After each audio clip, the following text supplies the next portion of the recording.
For any XRP holder, this is really interesting because the fact that SEC itself understand that XRP is not a security and it shouldn't have been treated like this shows that the possibility of a settlement is increasing.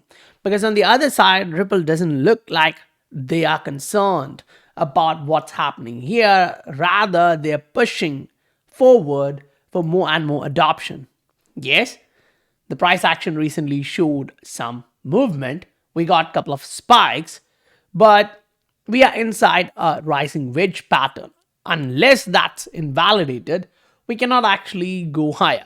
Now, while we look at this on a 4-hour chart, it shows us something different, and we really want to zoom in to see what exactly is happening on this intraday chart.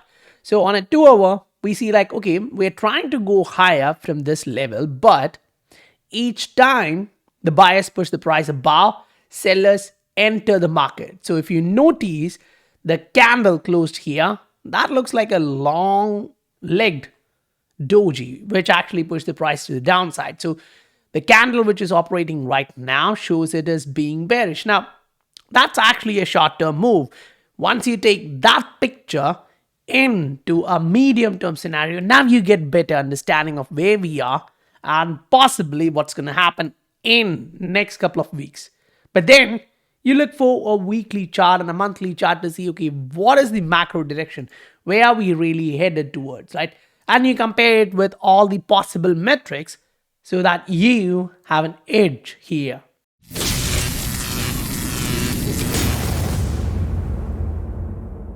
Welcome to the Scientific Investor family, where the normal retail guys get to learn how to become the next top 10% of this cryptoverse. Right now, the pattern we are observing here on the candlestick on a daily, it does look a little bit negative, meaning, yeah, the price is in positive, but if you actually look at this, last time we got something like this, it has been negative. 1. 2, we are at a resistance level. 3, we are waiting for a weekly close in next 24 hours. So right now, yes, the weekly scenario is bullish.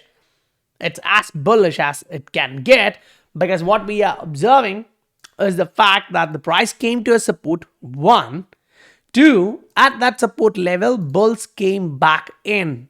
And it is showing you on a weekly chart, not an hourly or a 5-minute chart. On a weekly chart, the price is forming an engulfing candle. And most likely, if we get a close here or somewhere close to this, that is like literally erasing last 3 weeks of the momentum to the downside. So something is changing there. Now, one of the easy way for us to look at this on a weekly is to go in towards a Heikin chart. It kind of gives us a picture whether we are slowing down to reverse to the other direction. Say if you actually focus on wherever we have reversed, we have actually seen a doji. We have actually seen some kind of signals which the price action clearly gave us. Like here, specifically, the price action showed you that it is reversing. And the reversal means the trend was to the downside. But after that particular doji, the price just went up. But it didn't actually last much, because as soon as it went up for 3 candles, it showed us something different again. Now, this happens almost all the time, and it kind of gives you a better understanding to see like, okay, what really is happening. Again, that's on a weekly chart, so it's going to be really hard to have that level of patience to wait and see. That's why we enter onto a 3-day chart, a daily chart, to see what exactly is happening, right? On a short-term scenario, while we break it down, you can actually observe and say like, okay, it does make sense.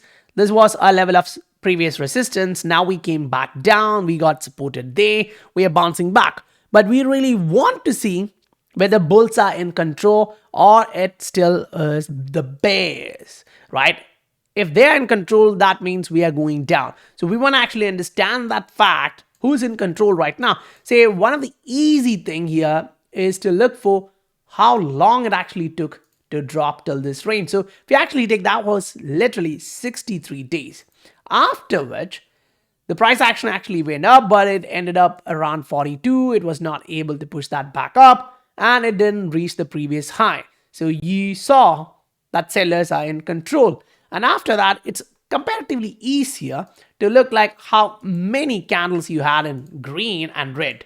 So here the red is 21, after which you actually got literally 15 candles in green. So you are watching that the momentum is being followed by the sellers there. Right now we see that something actually changed. The price actually pushed higher, then it got neutralized. So they were trying to balance out the war between the buyers and sellers. And here we are at a point where we see like, okay, buyers are really strong. With few candles, they actually pushed higher. Sellers were trying as much as possible. They ended up at the support. Now they are trying to push back up. So while we zoom in on the same chart on a daily, it kind of gives you a little bit more sense like, okay, whenever I've seen a pattern like this on the Hiknashi, mostly we actually see a continuation pattern. Say, for example, while you look at the downside here, we were coming to the downside, we got slowed down, but the volume was still heavy in their direction. And with a little bit of bump there, you went back down. Now you go back whenever we were going to the upside, if that's what we really want to compare. You go up, you get a little bit of consolidation at that range, and then you take another leg to the upside. So yes, there still is a possibility that you may get a breakout and you may continue to the upside, testing this level. Now, one of the easiest benefit while you use a Hiknashi chart here is that when you enter into a weekly scenario, it kind of smoothens the RSI here. And the RSI does show you that it is still following that trend line, which actually looks really cool because we are bouncing back from this range. That's actually positive. Now you zoom out, you actually look for different scenarios. And here on a 3-day chart, while you actually look at the trend, we see like, okay, before the trend was to the downside. Great. But it actually changed from last year, June. So now we are like, okay, we are going back into the price action. And yeah, it seems like we put in the bottom back then, but the divergence came in before that. The RSI just showed you that level of support. Now, you go in and you're like, okay, fine. That's something interesting, but I would really like to look at this on an even shorter term scenario. So we understand like, okay, on the macro, it does look bullish. As you even go into the weekly, it is slowly starting to turn bullish. And then you actually take a step back going on to the macro. It shows like, okay, we're trying to fight out between the bulls and the bears. You had a lot of bearish candle, then just 2 bullish candle. Afterwards, it's slowing down. You just got 3 bearish candle and then again a 3 bullish candle. So it's kind of now neutral position on the monthly. And on the weekly, it suggests that, okay, we're turning slowly. Most likely next 24 hours when we get another candle open, we may start at the middle portion. That's the benefit of Hiknashi. You start at the mid section of the previous candle. So you may most likely see next week in green, and that's a speculation because we don't have a confirmation yet. But taking all of this into account, that doesn't look bad because when you actually go look at Bitcoin, say on the daily, this is where you are, right? As we just talked about, the momentum is to the downside and you're consolidating here. So yes, it is green at the end of the day. But as you take a step back, zoom out, look at the same structure on a 3-day chart, it is red. On a weekly chart, it is red. So that is something to be cautious about because if Bitcoin has a drop and that happens to be a panic and fearful one, where, a lot of people goes out of the market, jumps out of the market, that can still be heavily volatile. But one of the biggest probability, which we have to understand, is market will remain volatile. But the question we should be asking ourselves is, are you in the right assets? Is the volume increasing in that particular asset? Is the utility increasing in that particular asset? While you actually go through a lot of these different assets, it doesn't actually feel like, okay, they are having that level of momentum. It doesn't feel like they are great. But some of them actually looks like, okay, it is slowly breaking higher. it is actually giving you much more detail, right? We actually go through all of these charts trying to follow as many assets as possible. So after that point, we can actually segregate. Like these set of assets, they don't really look great.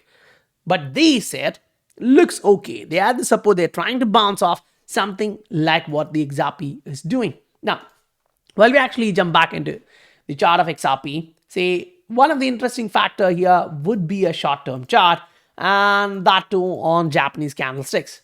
So when we actually come on, say we'll use a 4-hour chart for this and focus on where we are right now. So in yesterday's video, as we discussed, the price actually trended lower. It didn't look really good while it was doing that. But right now we are doing the exact opposite. We're slowly starting to put a newer high and a higher low structure. So even if you actually come back down here and bounce back, that will look bullish. Say for clarity, you can use a line chart and see what the market is showing you, right? So if it was to get rejected, it should have been at 0.45 level. Like this, you actually go, you fail and then drop back down.